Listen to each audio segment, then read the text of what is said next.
स्वागत है आपका। और आज के इस वीडियो में हम जानने वाले हैं वैक्सीन्स के बारे में। और दुनिया की सबसे सस्ती वैक्सीन एक डिक्लेयर हुई है, कार्बोवैक्स वैक्सीन। तो उसके बारे में हम शॉर्ट में जानकारी लेते हैं।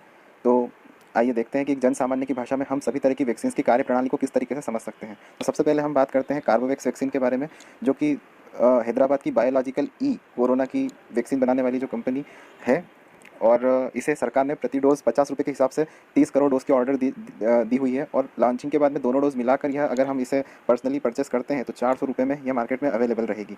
और यह कंपनी अगस्त से 7 से 8 करोड़ हर महीने वैक्सीन तैयार करेगी। साथ ही इसके साथ एक अच्छी बात है कि यह जैसे स्पुतनिक को रखने के लिए काफ़ी लो टेम्परेचर लगता है और काफ़ी रख रखाव की ज़रूरत रहती है, नहीं तो वैक्सीन्स ख़राब होने का काफ़ी, जैसे अभी हमने कुछ दिन पहले तक जाना था खबरों में कि करीब कहीं पे 10%, कहीं पे 8%, कहीं पे 12, कहीं पे 13% वैक्सीन्स बर्बाद हो रही थी। तो वो अगर टेम्परेचर मेंटेन नहीं रहता है तो वैक्सीन किसी काम की नहीं रहती। एक तो वैक्सीन की इतनी किल्लत है, ऊपर से अगर वैक्सीन ख़राब होती है तो वो काफ़ी बुरी बात लगती है। तो यह वैक्सीन की अच्छी खासियत यह भी है कि इसे सामान्य तापमान में हम रेफ्रिजरेटर में जैसे आम दवाइयाँ रखते हैं वैसे ही हम स्टोर कर सकते हैं। तो और यह काम करती है रिकॉम्बिनेंट प्रोटीन सब यूनिट वैक्सीन, रिकॉम्बिनेंट प्रोटीन सब यूनिट मेथड पे यह काम करती है। तो इसे रिसेप्टर बाइंडिंग डोमेन भी कहते हैं। यह बीमारी देने वाले वायरस के कुछ खास हिस्सों से बनी होती है ताकि रोग को इम्यून सिस्टम पहचान ले। तो दोस्तों, एक्चुअल में सभी वैक्सीन्स काम तो यही करती है कि जो वायरस है हमारा कोरोना वायरस, इसके लिए जो हमारा इम्यून सिस्टम है उसे रेडी करना। जैसे ही इस वायरस के लिए ये इम्यून सिस्टम रेडी रहेगा तो ये वायरस इसके ऊपर हावी हो उसके पहले इम्यून सिस्टम इस वायरस को डिफीट कर देना चाहिए। तो दोस्तों, इस वायरस और वैक्सीन की जो लड़ाई है उसमें जो सबसे पहले जिस पे हावी हो गया उसकी जीत है। तो हमें करना ये होता है कि वैक्सीन के जरिए हम इस इम्यून सिस्टम को डेवलप करते हैं इस जो वायरस के प्रति। तो जब जब हम इस इम्यून सिस्टम को इस वायरस की पहचान करा देते हैं तो यह अगली बार जब वायरस का अटैक होता है तो यह उसके लिए पहले से तैयार रहता है और हमें वायरस को अफेक्ट करने से बचाता है।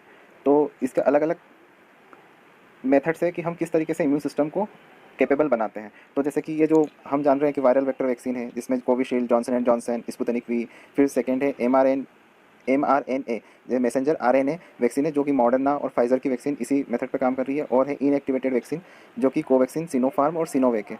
तो इन तीनों का उद्देश्य अल्टीमेटली यही है कि हमारे इम्यून सिस्टम को वायरस के प्रति जागरूक करना। तो आइए हम एक एक करके समझने की कोशिश करते हैं आम जानकारी के हिसाब से, क्योंकि हम डॉक्टर्स या जो साइंटिफिक लैंग्वेज है उसमें अगर हम बात करने जाएंगे तो काफ़ी डीप होता है। ना मैं डॉक्टर हूँ, ना मुझे इतनी समझ है, ना आम लोग चाहते हैं कि हमें इतना डीप में, हमें तो बस मोटे तौर पे उसके बारे में पता होना चाहिए। तो अगर हम सबसे पहले बात करें वायरल वेक्टर वैक्सीन, दोस्तों यहाँ पे हम देख रहे हैं वायरल वेक्टर वैक्सीन किस तरीके से काम करती है। तो सबसे पहले हम यहाँ देख रहे हैं कि ये जो हमारा प्रोटीन जीन है इसमें से हमने एक वेक्टर उसका कट किया। एक्चुअली जैसे कि कोई चीज़ काफ़ी सारे वेक्टर से मिलकर बनी होती है, ये सब उसके हिस्से हैं। अब इसमें से यदि हमें लग रहा है कि एक हिस्सा हमने उसका काट के और किसी पर्पज़ के लिए ले लिया तो उसे हम कहते हैं इसका एक वेक्टर ले लिया।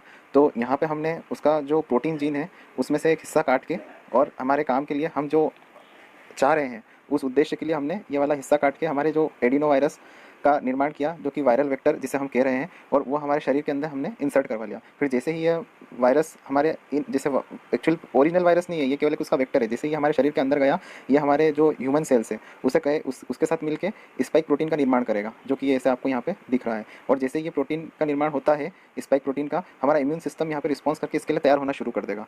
और जैसे ही ये एक बार तैयार हो जाता है, फिर जब अगर रियल में भी वायरस अटैक होता है, ये सिर्फ ये वेक्टर नहीं, रियल वायरस का भी जब अटैक होता है तो हमारा ये जो इम्यून सिस्टम यहाँ जो रेडी हुआ है ये रिस्पॉन्स करेगा इसके लिए और इसको यहीं के यहीं ख़त्म कर देगा। और इस तरीके से हम सेफ हो जाएंगे। तो ये हमने अभी जाना वायरल वेक्टर वैक्सीन के बारे में। अब हम जान रहे हैं mRNA वैक्सीन, जो कि मॉडर्ना और फाइजर वैक्सीन इस प्रक्रिया से काम करती है। दोस्तों, mRNA कोरोना वायरस वैक्सीन जिस तरीके से काम करती है उसका यहाँ पे हम समझने की कोशिश करते हैं। जो mRNA में m जो रहता है वो स्टैंड करता है मैसेंजर के लिए। तो हम यहाँ पे समझ सकते हैं कि मतलब यहाँ पे जो मैसेंजर की तरह काम करने वाला हिस्सा है वह है ये आरएनए का एक पार्ट हमने लिया, जो वायरस है उसका आरएनए का एक पार्ट हमने लिया जिसे हम मैसेंजर के तौर पे इस्तेमाल करते हुए इसे एक फैटी पार्टिकल में हम इसे इंसर्ट करके और हमारे शरीर के अंदर इसे छोड़वा देते हैं। और जैसे ही हमारी जो ह्यूमन सेल है वो इसके साथ में मिल के स्पाइक प्रोटीन का निर्माण करती है और हमारी जो एंटीबॉडी है, जो इम्यून सिस्टम है, वो इसके लिए तैयार हो जाता है। और हमारा जब नेक्स्ट टाइम जब हमारा रियल कोरोना का पूरा जो ओरिजिनल वायरस अटैक करेगा तो इम्यून सिस्टम उसे हरा देगा। काफ़ी मिलता जुलता सभी का वो वर्क करने का तरीका रहेगा, बस थोड़ा हेर फेर रहेगा। मतलब रास्ते अलग अलग है, मंजिल सभी की एक ही है। दोस्तों, अब हम देखते हैं इनएक्टिवेटेड वैक्सीन।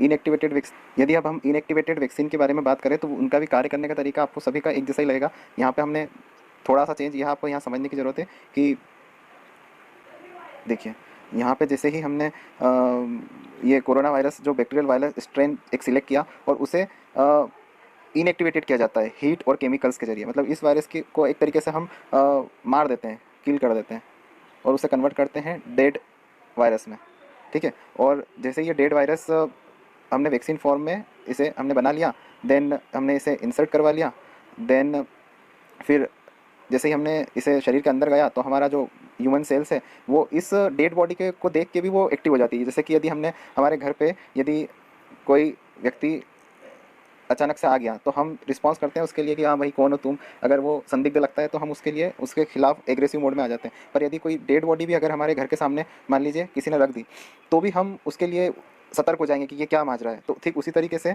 जैसे ही ये वायरस की डेड बॉडी भी अभी हमारे अंदर आई तो हमारा जो इम्यून सिस्टम है वो इसके खिलाफ जो है वो इम्यूनिटी बनाने लग जाता है। और वायरस के खिलाफ जब जब नेक्स्ट टाइम ओरिजिनल जैसे हमने डेड बॉडी के देख के सतर्क हो गए और जब कोई उसके थोड़ी देर बाद या अगले दिन या कुछ टाइम बाद जब रियल में भी कोई गुंडा या असामाजिक तत्व यदि वहाँ पे आएगा तो हम उसके खिलाफ भी तैयार रहेंगे। तो ठीक उसी तरीके से ही हमारी एंटीबॉडी काम करती है और उसके लिए तैयार हो गई। और फिर ये देखिए आप यहाँ पे न्यूट्रलाइज एंटीबॉडीज़ तैयार होकर पूरा उसको ये इम्यून सिस्टम हमारा बन गया।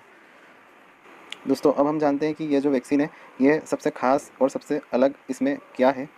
तो सबसे पहले हम जानते हैं कि प्रोटीन सब यूनिट वैक्सीन में पूरे वायरस के बजाय केवल वही चीज़ें होती है जो इम्यूनिटी को जगाने के लिए काफ़ी है। और सेकेंड है कि वायरस के कुछ ही हिस्सों को वैक्सीन में शामिल करने से साइड इफ़ेक्ट्स कम से कम होते हैं। ये काफ़ी एक इंपॉर्टेंट पॉइंट है। अभी के टाइम पे काफ़ी लोग इनसिक्योर फील कर रहे हैं वैक्सीन को लेके कि यदि वैक्सीन वो लगाई जाती है तो साइड इफ़ेक्ट उसमें क्या होते हैं और उनके कारण काफ़ी लोग डरे हुए हैं। तो ये एक अच्छा विकल्प होगा उन लोगों के लिए जो डरे हुए हैं। वायरस के कुछ हिस्सों को वैक्सीन में शामिल करने से साइड इफ़ेक्ट्स कम से कम होते हैं। थर्ड है अमेरिका के national institute of allergy and infectious disease के अनुसार ये टीके पूर्ण कोशिका वाली वैक्सीन जितने असरदार है पर प्रतिकूल प्रभाव कम पैदा करते हैं। मतलब ये काम वैसा ही करेंगे जैसे अदर वैक्सीन से, पर जो साइड इफ़ेक्ट्स है वो कम से कम इसका रहेगा। इस वैक्सीन से बीमारी नहीं हो सकती या उनके भी काम आ सकती है जिनका इम्यून सिस्टम कमज़ोर या ख़राब है। सिर्फ वायरस से ही नहीं, यह किसी भी बीमारी से प्रतिरोधक क्षमता उत्पन्न करने में सक्षम है यह वैक्सीन। ये पूरे वायरस वाले वैक्सीन की तुलना में ज़्यादा स्थिर है, ज़्यादा स्टेबल वैक्सीन यह मानी जा रही है। और कार्बेवैक्स में CpG 1018 को एडजुवेंट की तरह इस्तेमाल किया गया है, इससे इसका असर बढ़ जाता है। तो दोस्तों यह थे मुख्य सभी पॉइंट्स जो कि काफ़ी अलग बनाते हैं इस वैक्सीन को सभी बाकी अदर वैक्सीन से। और दोस्तों अभी हो सकता है हमारा वीडियो में इतना इन्फॉर्मेटिव नहीं रहा हो और इतना अच्छे से एक्सप्लेन हम नहीं कर पाए हो, पर हमने कोशिश की है आपको और आपके साथ मिलकर हमने भी समझने की कि सब वैक्सीन्स में क्या एक आम इंसान के लिए समझने में जो ज़रूरी चीज़ें होती है वह क्या है। अगर आपको यह कोशिश अच्छी लगी हो तो हमारे साथ बने रहिए। हम इसी तरीके से और भी अच्छी कोशिश करते रहने की कोशिश करेंगे और आशा करते हैं कि हम आपको अच्छे से अच्छा नतीजा निकाल कर देवें। धन्यवाद दोस्तों। यदि आप सपोर्ट करना चाहते हैं तो वीडियो को लाइक करें और चैनल को सब्सक्राइब कर सकते हैं। धन्यवाद।